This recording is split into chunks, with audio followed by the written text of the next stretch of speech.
go ahead and introduce Dr. Wood. This is what I know about him because I've done my own personal research.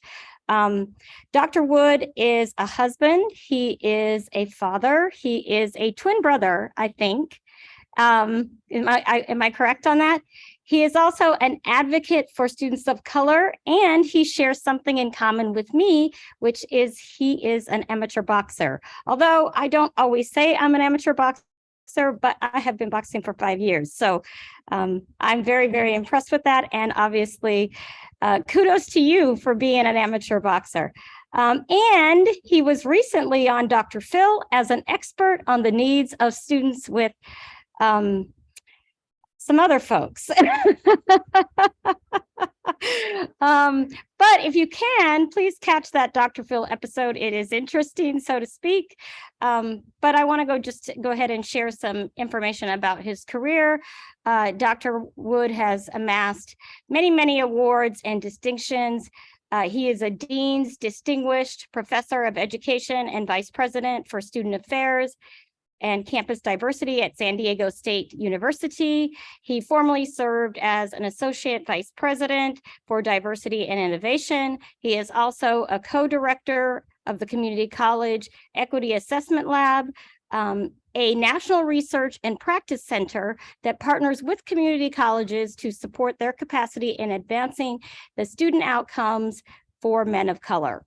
And Dr. Wood has delivered over 1,000 scholarly and conference presentations and more than 150 publications to his credit, including 15 books and 75 peer-reviewed journal articles. Now, we bring Dr. Wood to you in collaboration with Paradise Valley Community College, Chandler Gilbert Community College, and Mesa Community College. And we thank you so much, Dr. Wood, for coming to Maricopa.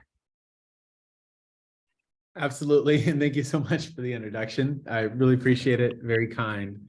I will say that if you haven't had a chance to see the Dr. Phil episode, we definitely encourage you to do so. We're talking about affirmative action, and the Supreme Court is hearing affirmative action case right now and will most likely overturn affirmative action across the nation. And, that's going to be something that you'll want to pay close attention to. In addition to that, I'll be on another one on May 12th. That is just myself and one other person. And it's an episode talking about critical race theory. And so if you have any interest in either critical race theory or ethnic studies, it'd be definitely one to check out. Great. Thank you. Yeah. I'm excited. So we'll see. You never know what the cut looks like until you see it. Yes. Okay, so today's conversation is focused on the effects of racial microaggressions on belonging and success for students of color. So we're going to talk about what microaggressions are. We're going to talk about how microaggressions impact us. And then we're going to definitely be engaged in conversation. I know we've got a meld of people who are here both online and in person. And so I'll stop us at least one point for us to have some conversation amongst ourselves. So first, as I did with the last session, for those of you who are a part of it, I like to start out my conversations on these topics by just going headfirst into the uncomfortability that we have around some terms. And one of the terms that we have, that people, I should say, have uncomfortability around is what is called white supremacy. Now, white supremacy refers to beliefs embodied within white culture that deem other races and people as less dignified and or worthy. And according to this definition, more simply, it occurs when the white race sees itself as superior to others. And it is not uncommon for people to see this concept, right? And to hear the term white supremacy and to have a very visceral reaction, very defensive reaction when you hear that term. And so I would say to anyone here who sees that term and is having kind of a defensive reaction, I would just encourage you to embrace the conversation and the uncomfortability of the conversation, because we believe that it's on the other side of that where we can become our best selves for one another. But white supremacy has many different manifestations. So one could be an image in your mind of individuals riding on horseback, clothed in all white in the early 1900s, going through communities of color in the South and terrorizing them. And certainly that is white supremacy. In addition to that, it can also just be people who tacitly beneath the surface, your everyday person who was raised to see people of color as being less intelligent, less moral, less capable, of lesser worth. And because of those notions that they've been just trained and socialized throughout their life to believe, they look at people who come from communities of color and see them as secondary or lesser than. And we want to recognize that that is also a manifestation of white supremacy. It is not as overt and in your face as the example I gave of the Ku Klux Klan, but is certainly what we see as emblematic of the experiences that many people have within colleges and universities. And then the outgrowth of that, right? What is the response to that? We know that if a person embraces a notion of white supremacy, they're oftentimes going to view people who come from communities of color as being lesser than in some sort of way. And that brings us to a concept called anti-Blackness. Now, anti-Blackness is essentially recognizing that racism manifests differently for different communities. And in the Black community, it manifests as what is called anti-Blackness, which basically situates people who come from the Black community within a historical context that is rooted in dehumanization, slavery, and subjugation. And according to this definition, if you go about halfway through, you can see that anti-Blackness is when the Black is a despised thing in itself, in opposition to all that is pure, all that is human, all that is humane, and all that is white. So it's the opposition to all of those different things. In addition to that, we also know that these issues impact the Latinx community and the indigenous community as well. In terms of our Native American community, we know that anti-indigeneity also is a unique form of racism, of denigration that particularly impacts Native American communities. And just like when it comes to when we're thinking about our Black community, it is unique to this cultural group and impacts them in a myriad of different ways. Now, so we could look at all of those issues of white supremacy, anti-Blackness, anti-indigeneity, stances towards the Latinx community, and recognize that there's different types of bias that are in play when that's occurring. Now, there's two different types of bias: explicit bias and implicit bias. Now, explicit bias is explicit. It means that someone has a view of groups that are different from them as being lower than, lesser than, of lesser worth. And these views are consciously held, meaning I see these people who are different from me, and I'm consciously aware that I see them as being different from me, as opposed to implicit bias, which is very different. It's more beneath the surface, it's more tacit, it's more subtle, it's less, but people are less oftentimes aware that this is how they're seeing other individuals. And then you put those two things together, explicit bias, implicit bias, and then they influence people through what is called racial microaggressions. Now, racial microaggressions are essentially, if you just boil it down, is subtle racism. Now, let's see here if anybody can guess. Does anybody know the person who created the term microaggressions? We got people online, we got people in person. Anybody know? Going once, going twice. Okay, so microaggressions is a term that comes to us from Chester Pierce. Chester Pierce. And Chester Pierce was a psychiatrist from the Harvard Medical School. He was a Black male who focused his life and career on understanding how everyday racism that's subtle and beneath the surface serves to negatively impact Black people, to create a lack of dignity for them. And it is immobilizing in a way that it prevents them from being able to plan and act to create a better life and experience for themselves. Now, there's been other scholars who've come along since then and said, okay, well, you know what? There are racist microaggressions or racist messages that impact the Black community, but there's also other communities of color that they impact. And it doesn't just stop there. It impacts women, it impacts people with disabilities, it impacts religious minorities. all our minoritized groups experience microaggressions in some sort of way. But racial microaggressions, as defined by Daryl Wing Su, who is one of the bigger scholars in this area, says that they are brief and commonplace, daily, verbal, behavioral, or environmental indignities, whether they're intentional or unintentional, that communicate hostile, derogatory, or negative racial slights and insults towards people of color. So leave it to an academic to have an overly long definition for subtle racism, but that's what we do. And essentially, as you can see in that definition, this microaggressions, this everyday racism is commonplace. It's daily, it's verbal, it's normal. And the other thing that is really important that we know from microaggressions is that some psychologists say that they can actually be more psychologically damaging than direct acts of racism. So you might be saying to yourself, wait a second, a subtle message is more damaging than a direct act of racism. How is that? I'll explain it to you with an example. So personal story, I'm from far northern California. If you basically think Oregon and go south 30 minutes, I'm from the mountains of California. I was born in Oakland. My biological mother was in prison. Me and my brother went into foster care. Our foster family moved to far northern California to an all-white community. We were eventually adopted by that family and basically raised in an all-white community.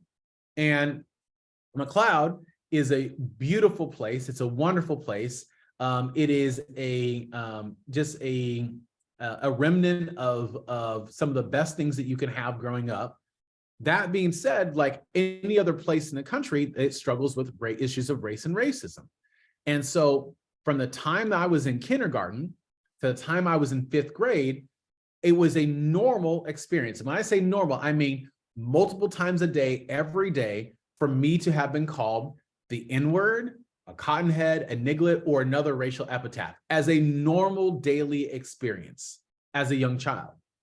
And so even though I wasn't steeped in the research on race and racism as I am now, even as a young child, I knew what that was. When someone calls you the N-word, you know what the connotation is, you know where you stand with them, and you know essentially what that means.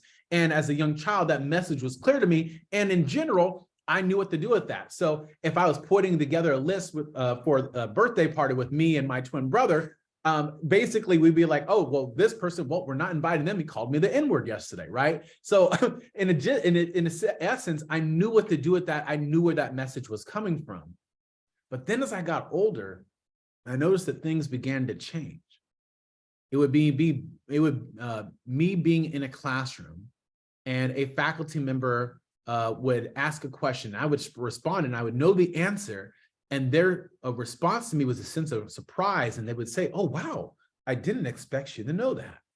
Oh, or they would say, oh, you're so articulate, right? And these things were said to me with a sense of surprise, which I knew meant something very different, which I'll get to in a moment.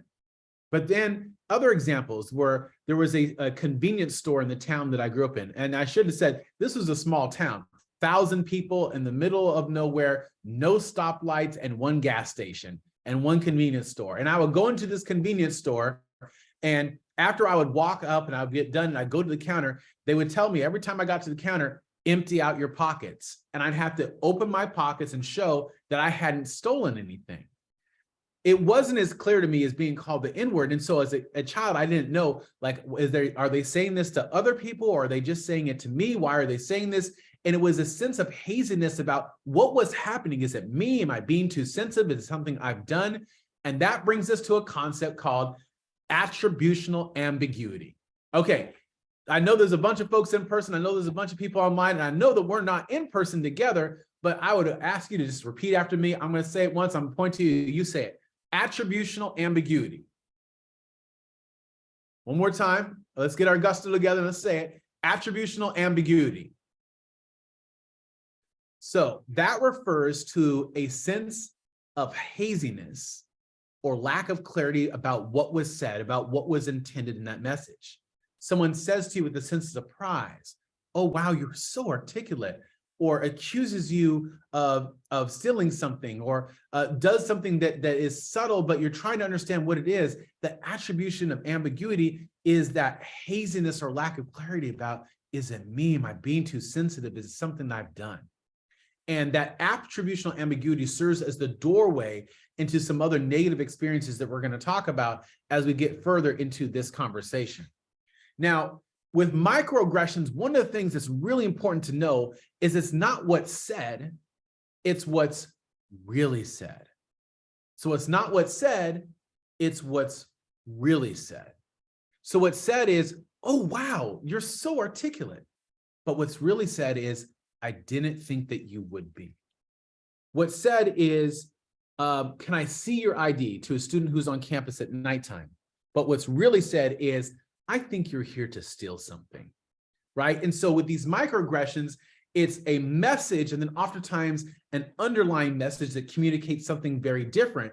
And that's why when the person says it to you, especially if they're informed by that white supremacy and that implicit bias, they may in their mind think that they're complimenting you. They may think in their mind that they're saying something positive to you, but in reality, it's not a compliment, it's a diss. It's a complidis. It's both at the same time.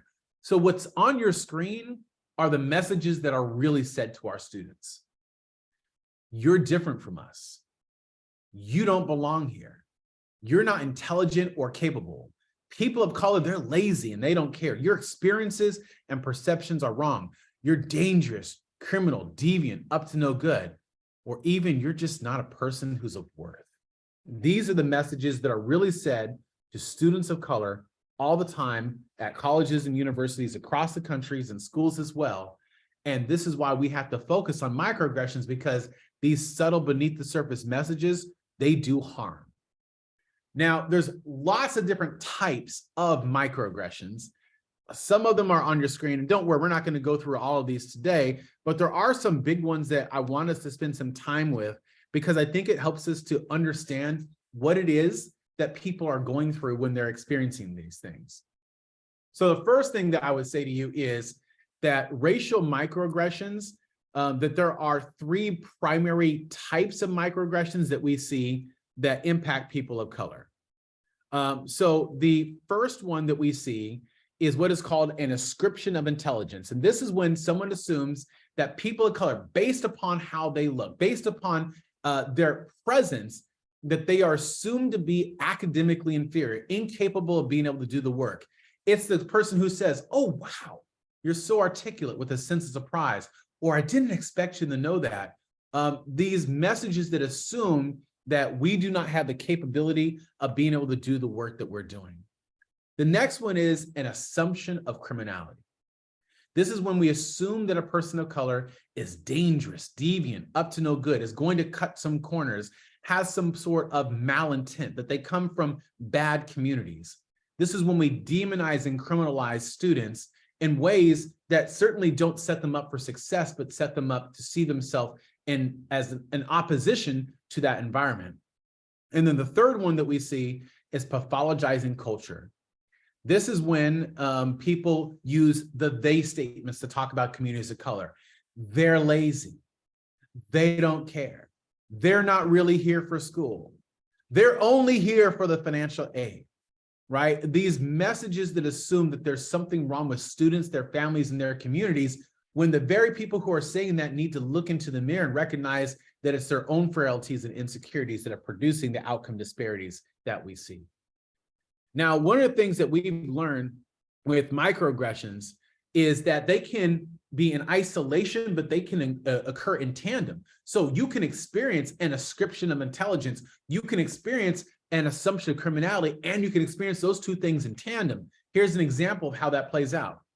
So my twin brother and I, we went off to school and in California. He went to, we both went to Sac State.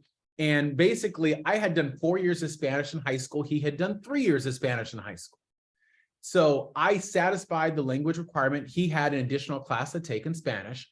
And so we both had a really good Spanish teacher in high school, Mrs. Alves, fantastic teacher, and felt like we were pretty competent to be able to do the work. So Josh went into the first class session for his class, and he was like, oh, this is pretty easy. I can do this. And in fact, I think this is so easy, I might need to go to the next class. So he told himself, and he told me, like, hey, this is what I'm going to do. I'm going to take the next test in this class, And if I'm going to do really good, I'm going to see if I can use that to have a conversation with the professor about moving into a higher level. So a big test was coming up. Josh is going to take it. Again, I felt really comfortable in the class. He goes in and he takes the test like everybody else, hands back his paper. Next day, he comes back and the faculty member has graded all the papers, and she's got big red letters on the top, says, A plus, A minus, whatever the grade might be. And she hands them back to all the students. Here's your paper. Here's your paper. And she hands Josh his paper, and his doesn't have a grade on it. It just says at the top, "Come see me in my office." And he was excited. He was elated. He's like, okay, that's it. She sees that this is too easy for me, that I shouldn't be here. And so he just finds the time that she wants him to be there, and basically he goes to her office. Now, as he walks up to the door of her office, he immediately recognizes that something is wrong, that something is actually very wrong. And what happens is that there is a person, a gentleman, who's standing at the door as if he's standing guard. And so Josh sees this, and he's like, okay, that's weird. And the faculty member, she says, okay, come on in. So he comes in and he sits down, and she says, so we're not sure how you did this, but we're pretty sure that you cheated on this assignment. And so what we're going to ask you to do is to retake the exam right now. So without any forewarning, without any understanding of what was going on in his schedule, on the spot, she hands him the test, another test, and asks him to retake the exam, sitting only feet away from her in her office as she's watching him. Now, I can't tell you exactly how Josh felt because, we're twins, but we're not the same exact person. But I can tell you that I would have been frustrated. I would have been upset. I would have felt dismayed by that whole conversation. And he was. But despite that, being who he is, he sat there and he retook the exam. So he gets done, finishes the exam, and he hands it back to the teacher. And as he hands it, he tries to walk out the room really quick because he's embarrassed. And she says, oh, no, sit down, because she wanted to send a message to him. She wanted to make an example of him. And so he sits back down while she sits there and grades the exam. And she just goes through the exam, grading it, grading it, grading it. She gets about halfway through the exam. She slams her hand down on the desk and she says, I don't know how you've done this a second time, but I'm not going to tolerate cheating in my class, and gives him an F on the exam that he has now aced twice. And the reason that that occurred is that Josh outperformed low expectations. And that's what we see that what happens when students of color outperform low expectations. Because what happened is she assumed that he wasn't capable of doing the work, ascription of intelligence. So therefore, his performance showed that he must have cheated somehow. So she had this assumption of criminality. And that's what happens when you put those two concepts together. It creates that experience. And one of the things that I've learned from all the work I've done with students is this, is that no one has ever risen to low expectations. And so when we want students to do well, our assumption by their performance being good shouldn't be that they cut corners or that they cheated somehow, but should be to embrace that and to see them as somebody who has the capability of doing well. Because again, no one has ever risen to low expectations. So in addition to that, we also see that these descriptions of intelligence, right? And we talked about that, how that impacts people. Here are some examples. The teacher called me a week after I submitted my paper. She said, I read your paper. Wow, you wrote this? They were shocked that I could write. Or in my Zoom breakout group, I answered a question, and then one of the boys in the class said, you're smart, for a Black girl. Or someone who said, when I give out ideas, they ignore me like I don't exist, or like my ideas are bad. I'm the only person of color in the gifted and talented program. So all these examples of the same thing, but assumptions of criminality also play out as well. I wrote the teacher to let him know that I wasn't able to attend class because my internet was down. And the teacher wrote back very angrily, insinuating that I was lying. The student exclaimed, lots of people are having internet problems right now. Why are they picking on me? That was from a student of color from who was taking classes during the pandemic. But we also see this happening in the earliest levels of schooling.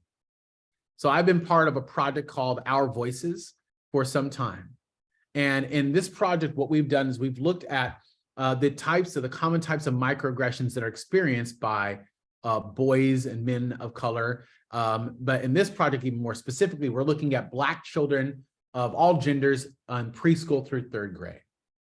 And what we find is that even in the earliest levels of schooling, even in preschool, they're assumed to be troublemakers. And as a result, they're labeled with terms such as bad, physical, hyper, aggressive, defiant, deregulated. And as a result, they're then hyper surveilled for wrongdoing. The teacher spends more time watching them for problematic behavior because they're soon to be a troublemaker. They're labeled with these terms. And as a result, if there's a problem in the class, they assume that the problem must somehow originate with them. The one parent, as you can see, said, I would also witness them constantly watching my son. And when I brought it up, they denied it. I explained that of course they would see him doing more things if they were always watching him. I witnessed other children doing the same things and no one would even engage them. He was the only Black kid in the school. And not only that, they're more likely to be singled out for punishment. And here's a perfect example of it. Let's say you have 4 boys who are on the playground and they're throwing rocks against the fence. And one of them is a darker skinned Latino boy, right? Let's say that his name is Omar. Omar is with that group who's throwing rocks against the fence. Now, should he be throwing rocks against the fence? Should they be throwing rocks against the fence? No. But is that age appropriate behavior for a child in kindergarten? Yes. So it's an opportunity for conversation. It's an opportunity for correction. But that's not what happens. Omar is pulled out of that group and used as an example to the others of what not to be, how not to act, and how not to learn. He's made an example of to the others. So then they go back to class and Omar's in his desk and he's got a pen in his hand. He's tapping it. Other kids are tapping their pencils. Some kids are crunching up paper. Some kids aren't even in their desk, but the teacher hones in on him and yells at him to use him as an example to the others of what not to be, how not to act, how not to learn. And then the teacher realizes, oh my gosh, we're supposed to be in single file line because we're supposed to go to the school assembly. And assembly happens in 5 minutes. Everybody get in line. And so the students start lining up and Omar goes and he gets in line. He's just a little bit out. He's got a foot kind of out of the line. There's some children who are still at their desks, but the teacher doesn't see that. She sees Omar and she again yells at him in front of all the others as an example of what not to be, how not to act, and how not to learn. We're going to come back to that story of Omar a little bit later because I'm going to tell you eventually how that impacts him, and it's pretty serious. They're also more likely to be subject to harsher punishments and to be, so for example, one child gets a referral, one child gets a suspension. The difference between them, their racial ethnic background. One child gets suspended for 1 day, one child gets suspended for 5 days. The difference between them, the racial ethnic background. Again, our students of color being more likely to be subject to harsher punishments and to be viewed through a disorder-based lens that there must be something that's wrong with them. So when you put all these together, we recognize that there's lots of microaggressions that are impacting our students, these messages that treat them like second-class citizens, that criminalize them, that assume that they're academically inferior. But it can also even be beyond that. We talk about in our work about what is called different norming. This is when someone assumes to have the authority to categorize negatively or uncategorize negatively people of color. And you hear it when people give those things, when they say things like, well, when I was talking about those Blacks, I wasn't talking about you, you're different. Or I don't think of you as Asian, or you're not like the rest of them, you're different, you work hard. Or why can't all minorities be like you? Or I remember when I was working at a college in Tennessee, when one of the faculty members told me, you know, Luke, you're a credit to your race. I didn't really know how to respond to that. And he was a white male faculty member. So I turned back to them. I told him he was a credit to his as well. I said it tongue in cheek to try to push back, but to recognize like you know, the assumption that you're having is that people who come from my community are somehow bad. And I think that's simply not true. And then the last is that they're assumed to be athletes. You look like a ball player. What sport do you play? When is your next game? All of these things that are said to our students. So this is what I want us to do. We're going to take a moment. I've given you some examples of microaggressions. For those of you who are online, please use the chat window if you feel comfortable sharing anything that you would like to share about examples that you've had. For those of you in person, I'd ask you to turn to your neighbor, and if you feel comfortable, give examples that you would like to share. You can either share a personal example or something that you've seen from somebody else, but we're going to take, I'm going to give us 3 minutes right now so we can have conversation, and then I'd like to either hear from those in the audience, or if it's in the chat window, I'll read that out aloud. So we can see how these issues manifest within your community, and then we're going to move to how it impacts us. So let's go ahead and begin that, and we're going to begin right now.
Okay, if you're talking about wrap it up, we'll give it about 30 more seconds.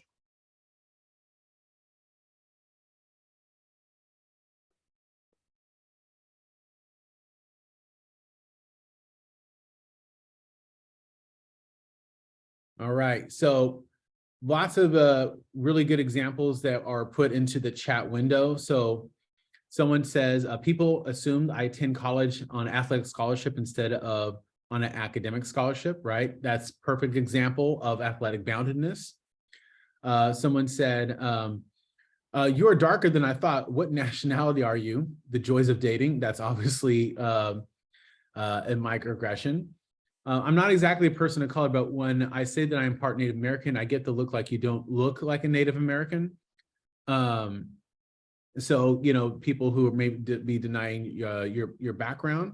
One person says, I remember I was forced to play at recess during 4th grade.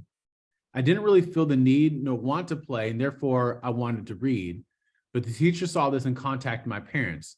Plus, another reason I didn't want to play was because someone that I knew forced me to go in the fireman's pool and slide down them when I didn't feel like going to do it. Let's see. As a student, I felt ridiculed by teachers for mispronouncing words I'd only seen in text. My working class family didn't use words like that. Another person says, you are very knowledgeable for an immigrant. I'm very surprised you are. Very surprised you are. That's definitely a description of intelligence. So you put in a lot of really powerful examples. I know that we have the ability to share out via the chat window. I don't think we do with the in person, right? With in-person audience, but I know that you got to at least share with one another. So thank you for doing that. And for those of you engage in conversations, because I know that these are uncomfortable conversations, so I want to acknowledge and just extend my appreciation for you engaging in this.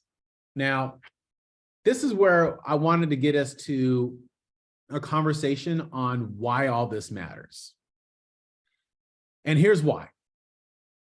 Microaggressions impact us in a number of different ways that are really hurtful and damaging. So one of the ways that we've talked about in our work is through what is called race sliding. Now, race sliding is what happens when gaslighting is racial. And so gaslighting comes to us from the 1938 play Gaslight, written by Patrick Hamilton. So this is really important. So I want to cue us in on this. Let's talk about the play Gaslight for a quick second so we can see how that relates to race sliding. So in this play, there are two main characters, Jack and Bella, and they're married and they move to an affluent neighborhood. And Jack is the villain in the play, and Bella is being victimized by Jack. And Jack is intent upon making Bella feel as if she is losing her mind, that she's becoming delusional. So what does he do? In their home, there are pictures and paintings that are on the wall. He takes them down, hides them, and then accuses her of stealing them. But he doesn't just stop there. He goes to the kitchen and takes knives and forks and spoons and other forms of cutlery and hides them, and then accuses her of stealing them. Not only that, but there is this hidden part of the house that she is totally unaware of, this room, this secret room in the house. And Jack is in there and he's banging around. He's looking for jewels. I won't tell you why to ruin the play or the film if you want to go see it. And he's in this room, he's banging around, he's looking for jewels, and Bella hears this noise in his environment. And whenever she brings any of these issues to his attention, his response is to say, well, you know how you imagine things, or what's wrong with you, or why are you lying? And he does this to make her think that it's about her, even though he's doing these things to her purposely. Now, in that hidden room in the house that Bella is unaware of, there is a light that lights that room. And that light is lit by gas. It's a gas light. In fact, the other lights in the house are all lit by gas or gas lights. And so what would happen is if you lit a gas lamp in one part of the house, or a gas light in one part of the house, and then you lit another one, there was less gas to go around. So the gas will become more diffuse and the lights will begin to dim and to flicker. And Bella would see this with her own eyes, and she would bring it to Jack's attention. And Jack would say, well, you know how you imagine things, or what is wrong with you? Now, the reason that this message was so detrimental is that Bella's own mother struggled with mental health. And so Jack is purposely suggesting that there's something wrong with her, that there's something wrong with her mental health, because he knows it's a message that will resonate with her and be hurtful and harmful to her. Now, this is a pre-existing message. And in many ways, when we think about racism, racism works very similarly. You can feed someone false information about race and racism. We call that race sliding. And race sliding is essentially what happens when gaslighting is racial. And just like Bella was worried about reifying this notion that she is struggling with mental health because of her mother's struggle with mental health, when we talk about people of color, we know that there's other pre-existing messages that people are oftentimes concerned with. And we talked about some of them. It's the ascription of intelligence that we're academically inferior. It's assumption of criminality that we're dangerous, deviant, up to no good, have some sort of malintent. It's a pathologizing of culture, the they statements, that they're lazy, that they don't care, that they're not really here for school, that they're only here for the financial aid. And those messages serve to build up over time. And it can lead Black, Indigenous, Latinx, and other people of color to second guess themselves. And that's why we talk about race sliding as an act of psychological manipulation, where people of color receive messages that distort the realities and lead them to second guess themselves. Now, we find that there are two different types of race sliding. One is called active race sliding, and the other is passive. Active race sliding is just like the play, where someone is purposely trying to feed someone false information. So in the play, we saw Jack doing this, right? He hid items in the house and then he accused Bella of stealing them. In this light, it could be, let's say you walk into a room and you hear someone use a racial epithet, and then you say, did you just use whatever word it might be? And their response isn't to say, you know what, you're right. I used that word. I shouldn't have used that word. I'm gonna be more thoughtful about that in the future. Let's just be real. That's not what most people do. They're going to deny it. Say, that's not what I said. You're putting words in my mouth. Why are you always turning everything into an issue of race and racism? You're using the race card, and they're going to turn it around and feed you false information because, again, people are more worried about being called a racist than they are about actually being racist. But they're usually not going to stop there, because the worry is that other people will see. The worry is that other people will want to engage in basically denigrating them. So what do? They go and they tell others, well, hey, this person says, uses the race card all the time. Or I was talking to them yesterday and they took something I said and made it into something totally different. And they're going to create an environment around you that is going to make you feel like maybe it is you. And that's how it works. But the reality is that a lot of race sliding is just simply passive. What happens when you're in an environment where you're assumed to be a criminal, you're assumed to be unintelligent, you're assumed to be lazy, you're assumed not to care? What happens in those environments? Well, what happens is the accumulation of those messages, those microaggressions, does the same thing. It's false information that leads you to second guess yourself. And so we can see it that it can lead Black, Indigenous, Latinx, and other people of color to second guess their experiences. Maybe that's not what happened. Their feelings. Maybe I'm being too sensitive. Their capabilities. Maybe I'm not good enough. Their knowledge. Maybe I'm not smart enough. Their decision-making, their recollections, and even their basic humanity. So I would say to all of you today, if you ever get to the point where you say to yourself, maybe I'm not smart enough. Maybe I'm not good enough. Maybe I don't belong here. It's that doubt and that disorientation. It could be race sliding. One example of race sliding that really stands out to me is what happened after the murder of George Floyd. Across the country, we saw colleges and universities make statements saying things like, we stand with the Black community, or we reject anti-Blackness, or we want to create an environment that's safe and welcoming for all of our students. And campus leaders across the country, schools, colleges, universities, nonprofit organizations, companies, government entities released these statements. And then what we found is that they said all these statements that espoused a commitment to diversity and inclusion, but then we looked to see what would come next. And then we began to realize that there was no action coming. It was simply the statement. They believed that the statement was action. They sent a false promise to a community.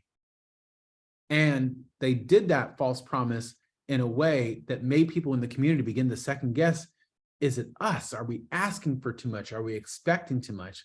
When in reality, it wasn't the community, it was race sliding. And so race sliding is a negative outcome of all of this, but it's not the only one that we have to be attentive to. The next one and last one that I'll share with you is what is called racial battle fatigue. Racial battle fatigue. Now, you might be saying to yourself, racial battle fatigue, what is that? Well, racial battle fatigue is a concept that comes to us from psychology, from a educational psychologist called William Smith. He's at the University of Utah. He's a brilliant scholar. He's a friend. He's a colleague. And he's done this groundbreaking work looking at essentially how race and racism impacts us on a daily basis.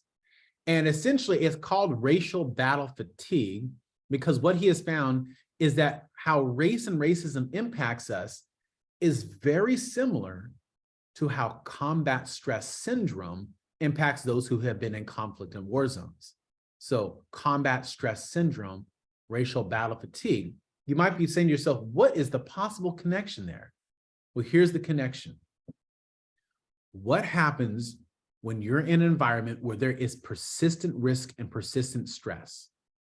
The accumulation of that over time impacts you in a number of different ways, but in particular, it impacts you cognitively, your ability to process information, to retain information, your focus, your attentional control. It impacts you psychologically, constant anxiety and worrying, increased swearing, loss of confidence, anger suppression, resentment, emotional and social withdrawal. But it also impacts us physiologically, physically, tension headaches, backaches, an elevated heartbeat, upset stomach, extreme fatigue, inability to be able to sleep, clenching one's jaws at night. These are the ways that race and racism impacts us. But this doesn't just occur at a college or a university. This occurs at the earliest levels of schooling. So I gave you the story of Omar. Omar was with a group of friends and he was throwing rocks against the fence. Now, we agreed that he shouldn't have been throwing rocks, but we also agreed that it was age-appropriate behavior for a child in kindergarten. But he was singled out and used by his teacher as an example of what not to be, how not to act, and how not to learn. And he was in the classroom, tapping his pencil, and used as an example of what not to be, how not to act, and how not to learn. And then he was in line, and he was a little bit out of line. He was, again, used as an example. So what happens to Omar? Omar goes home.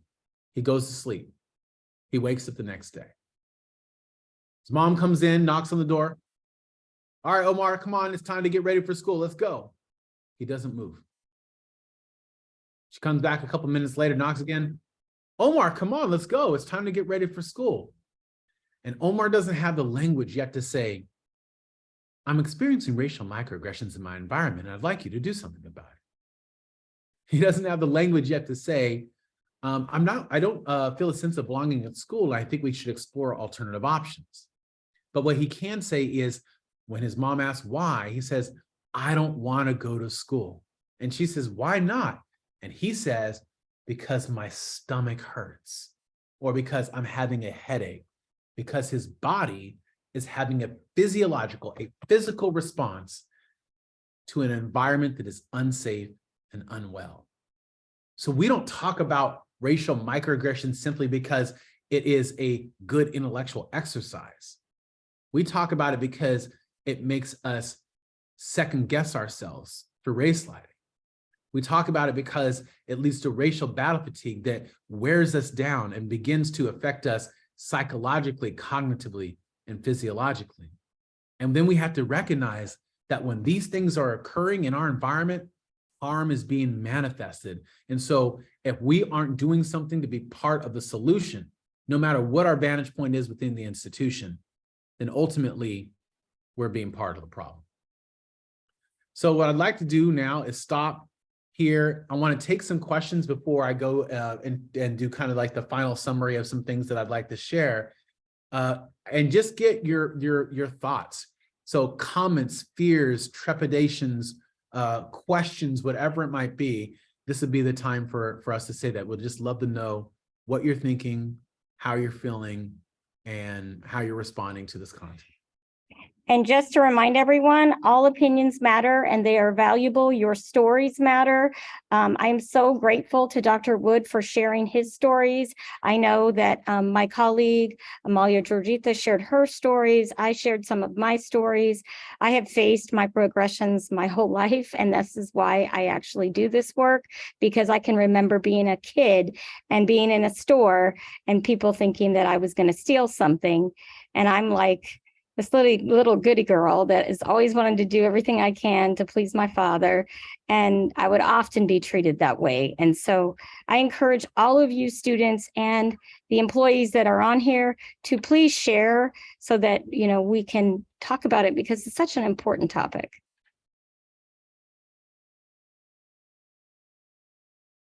One question is the slide presentation available?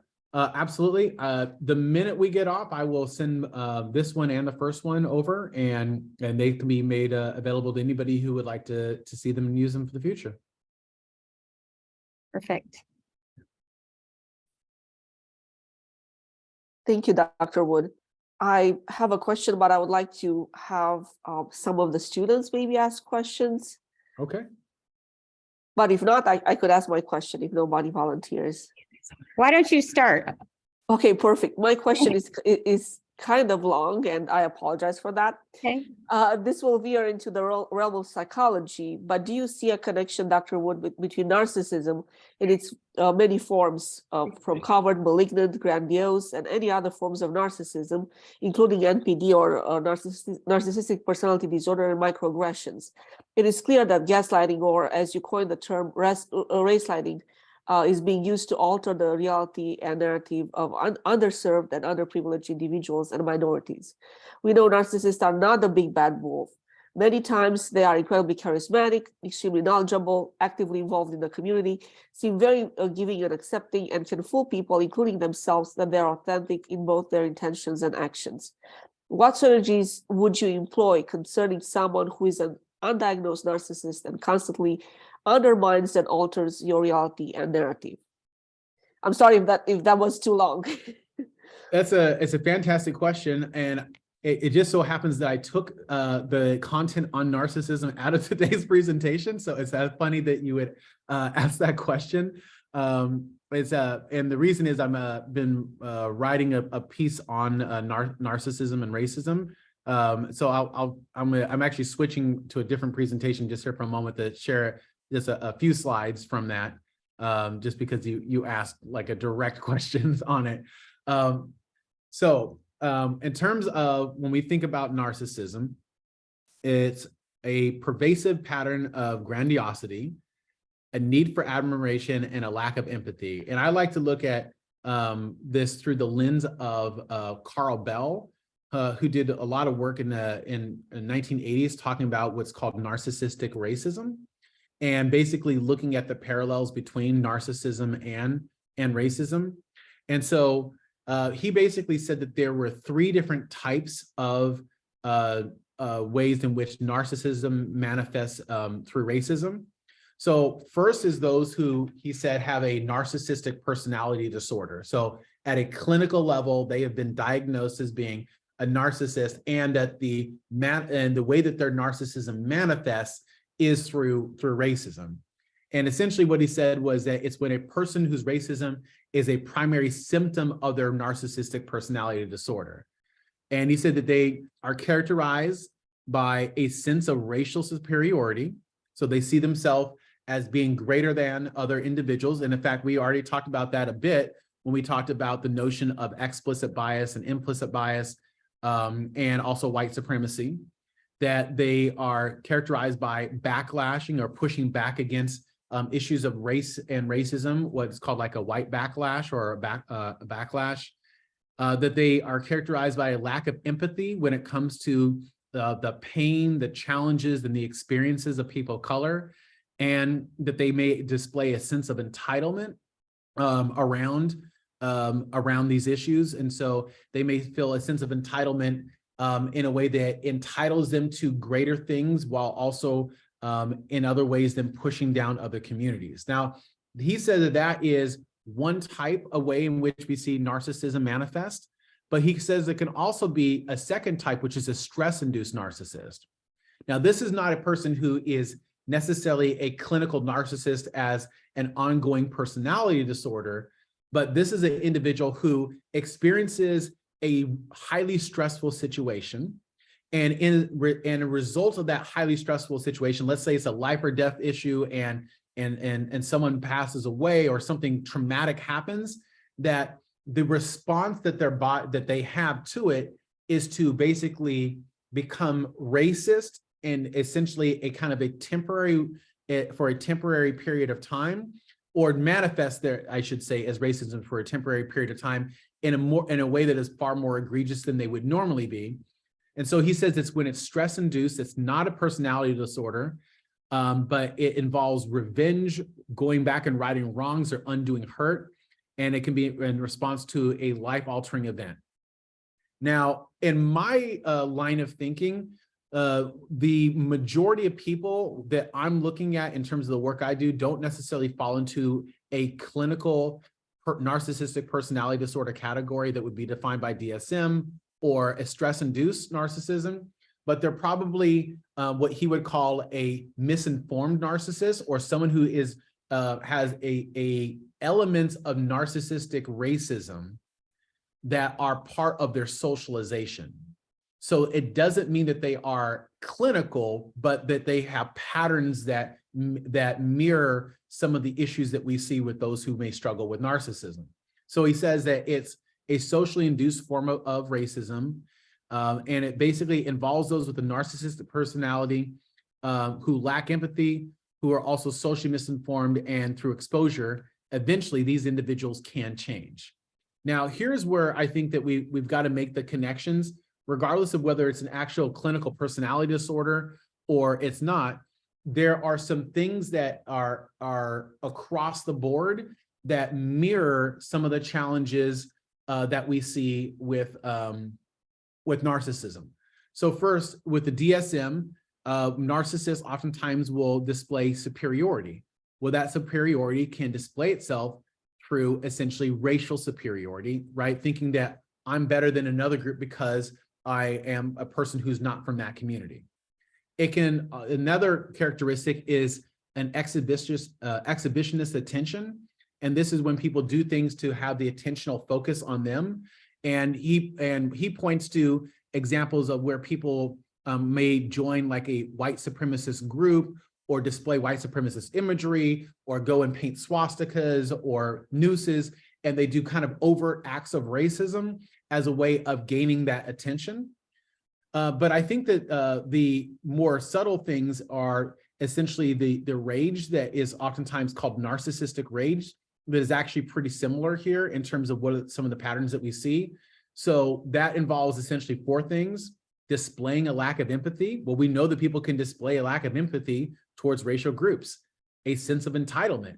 Well, we know that people can have a feeling of white entitlement or white access to things that look different than for people of color. It can be interpersonal exploitativeness, so taking advantage of other individuals. We know that can happen in ways that are racist.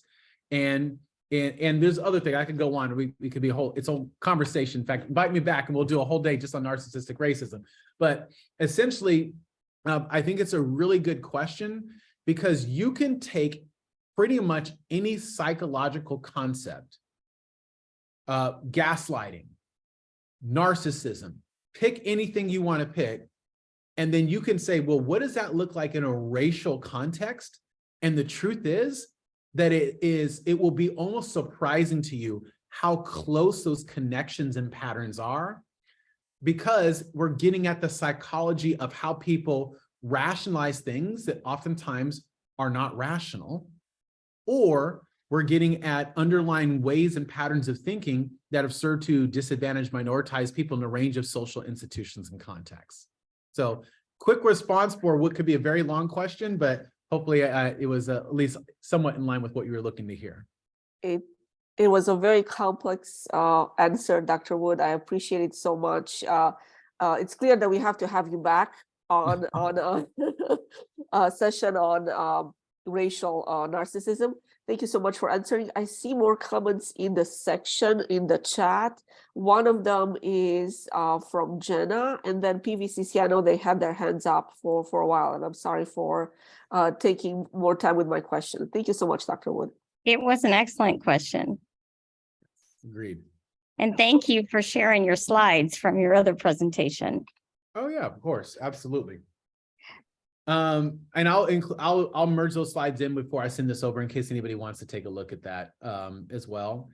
So I'll go ahead and share just one comment that was in the chat. Many white people are brought up to be racist, which is really sad. This attitude toward people of color dates back to slavery, and it's about power and control. People of color are amazing. Never forget that. When people try to bring you down, it's because they are below you. So one of the students that I have in my class shared that. But there is someone who shared, one of my roommates is trans, and she would talk about how strangers would randomly come up to her and say things like, "You're so brave." And she said it felt more like they were trying to make themselves feel good rather than being supportive.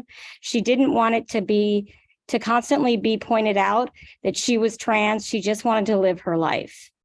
So how do students and people that are trans deal with that? I mean, if you have somebody who's continually bringing it up, how would you handle that? Well, so first of all, I'm going to say this. I don't think that that is a trans person responsibility to have to educate other people about trans people. I think it's the responsibility of other people within that environment to help educate that person and hold that person accountable. We all have to do work to be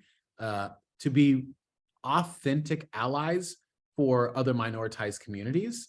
And I think so that's where I would say that it's not their responsibility to educate their roommate, but other individuals' responsibility to do so. And that's why we're having conversations like we're doing today, where we're engaged in conversations so we can see how these issues manifest across different minoritized communities and recognize that if we don't do something, and I said this in the last session, then we're allowing harm to manifest in our environment, and we have a responsibility to act and to intercede. That's the first thing I'd say. The second thing I would say, and this is just the general advice I give on issues of race sliding. There's a few recommendations that we have, and it's not for the environment, but it's for the person who's being impacted. Because, like, for example, as a Black male, I am every day impacted by issues of race and racism. It is part of my normal daily experience, and that is challenging. So how do I continue to be my best self in an environment that may seek, maybe not intentionally, but it does, to essentially tear me down? Well, one is I have to engage in self-care. And oftentimes, I don't even say just self-care. My colleague Frank and I say radical self-care. And we say that it's radical self-care because the nature of oppression is one that does not want you to be able to resist. So by engaging in radical self-care and doing that, it is a form of resistance. And so for me and for others, that may look different. So for some people, it's taking time to meditate, to pray, to go to a religious institution that's very important to you, to engage in physical activity. As was mentioned earlier, I'm not the only person here. I like to box, and that is the way that I handle these issues, because if you think about when I talked about what the accumulative effects of racial battle fatigue, or battle fatigue just in general, anger suppression, resentment, emotional and social withdrawal, inability to be able to sleep, upset stomach, right? Those psychological and physiological symptoms of being in these environments that are constantly tearing us down. And so we have to find ways to expel that, or else it will build up within us, and it will create challenges for us to be able to engage in these environments. The next thing I would say is that we have to identify the places and spaces that when we go into those places and spaces, we're like, okay, I feel that there's something wrong here. There's something different here. For the example that was just given, it may be a roommate. For some people, it may be your academic department. For some people, it may be a certain office on campus. But whatever that is, identify those places and spaces And then if you have the ability to do so, try to navigate around them, because if you are aware that that's a place that's going to do that to you, that's not a healthy place to be. It's important for you to seek another place if you're able to do so. And then the third thing I would say is that we have to find our community within the community. So whether it's a larger multicultural community, whether it is for me, you know, obviously my background would be the Black community, or for the question that was answered, it might be the LGBTIQ plus community, or even more specifically, the trans community. Find the community within the community, because what does race lighting do? It makes you second guess yourself. It makes you think that it's you, makes you think that there's something wrong with the way that you're thinking, to what your experiences, your perceptions, your reality. It's meant to make that happen. The best way to combat that is to be around people who care about you. And when you hear those lies, will tell you, don't believe that, that's a lie. Because when I see you, I see this. I see power. I see brilliance. I see dignity. I see morality, right? You have to have people around you who are going to give you those life-giving messages. Otherwise, it will eventually begin to tear you down, and you won't be able to be your best self. So those are just 3 quick responses to that. But I think it's a really good question, because I'm sure that a lot of people are experiencing environments that should be a safe haven for you. Your apartment, right? The place that you're living should be a safe haven for you. And if it isn't, right, then that's a concern that you got to really be attentive to. Dr. Wood, thank you so much. I see that PVCC, they have their hand up, and they have been a significant, particularly Dr. Amina Simmons, contributing force to bringing you to our students and to our campuses. So I would like to see if they have a question as well. Thank you so much, Amalia. Dr. Wood, this is Dr. A here. Thank you so much for being here. Our students have really enjoyed it. Our employees as well have enjoyed the presentation. One of our students asked a thoughtful question: how do you recommend they respond to racial microaggressions as they're experiencing them? So how I would recommend responding is to challenge them. Now, I realize that me saying that is a lot easier said than done. And that there can also be times when these messages may be coming from a faculty member or a staff member or administrator. And when that happens, that there is a power difference. And so I would say that it comes down to a few different things that you can do as a strategy or practice. And that's actually, I'm going to go back to sharing the screen, because I was hoping this question would come up, because I had prepared information for it. And it's what we call the Raven approach. So the Raven approach is essentially what you want to do is, when someone says something like this to you, you want to first redirect them, stop them, intervene, correct them, pull them aside, because when they're saying these messages, their harm is happening, and we have a responsibility to stop that. But then the most important thing you can do is you can ask questions. So for example, someone is talking in a classroom, they say, oh yeah, well, those students from that area, that's a bad community. You stop and say, okay, well, tell me, what do you mean by bad? And let them explain it to you. And what you'll find is that in some cases, they'll recognize that what they've said is disrespectful, and they'll immediately try to change it. And that's the opportunity that you have. But then for those that don't, then you want to point to the values within that environment, the values clarification. So for example, the mission statement of the institution may say that we want to create an environment that's welcoming for all of our students, or a sense of belonging, or we want to embrace a inclusiveness. Well, you can point to that and say, you know, our mission says here that we are an institution that's committed to inclusion. And what you just said is disaligned with that value system. So you're not saying that I'm saying it, you're saying that this is the thing that we've all agreed upon here.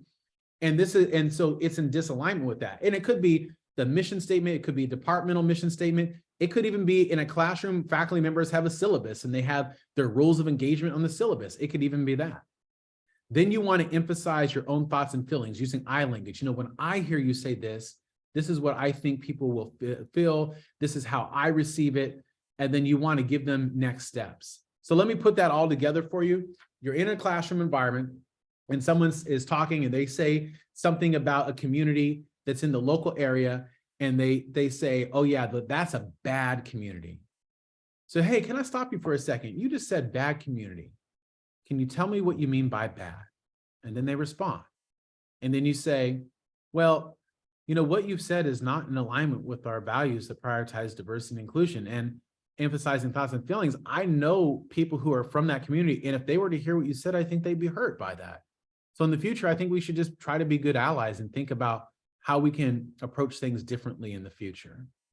And so it's about really thinking through and doing that. Now, here's the thing. It's not about this strategy here, the R, the A, the V, the E, the N. It's about doing something and saying something, because that's how the power of these things comes to basically subjugate us, is that most of us feel immobilized to be able to do anything. That's what Chester Pierce was talking about with microaggressions. It impedes our ability to act and plan. And so we have to be prepared for what we're going to say when these issues occur, because if we don't, then we're allowing harm to manifest. So I'm going to ask this question, and I want, only because I feel like it's a student wanting to know, do all people of color immediately assume what people not of color are going to treat them like? Because I do my absolute best to treat all the people I work with as equally as possible, because in all fields you are going to have with people of all types. So I know the student is feeling like sometimes you might have good intentions, but folks may think you're going to not necessarily have good intentions, especially with, and that seems to be coming up quite a bit with, you know, our conversations is, you know, how do I become an ally? I think that's what's being asked, and how do I portray myself as an ally without seeming like I'm trying too hard, or I think that's what you're asking. Jenna, correct me if I'm wrong. Okay, we're going to assume that that's correct. Yeah. I think that the best way to be a good ally is to show up. Yeah. Best way to be a good ally is to do the hard work of learning on your own without having to tax the same communities with having them also have to be your educator as well. I think being a good ally is a lot easier said than done, because it requires action. You can't be a verbal ally, you have to also act. And I think that that's part of the challenge, is that people love the image of being in support of things, but don't necessarily want to do the hard work that it takes to follow through. I would say to everyone in this community that, you know, microaggressions have a serious impact on our learning environment. They have a serious impact on us. And so it's about taking that serious. And if I'm being a good ally, I recognize that, I take that serious, and then I have a responsibility to intercede. And I think ultimately, when we engage it from that perspective, we can do so.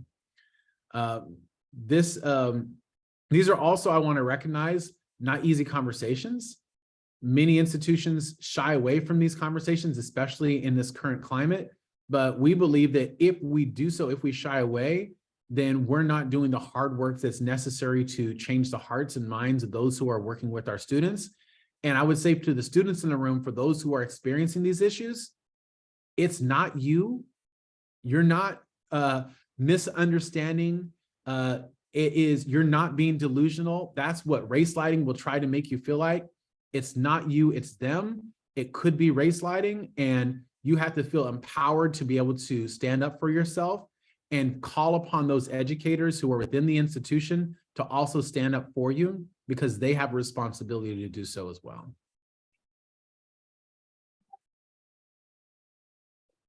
There are some final comments in the chat. We know we are at our time frame, which is 11 o'clock, and we are very, very sad to have to see you go, because we learned so much from you today, Dr. Wood.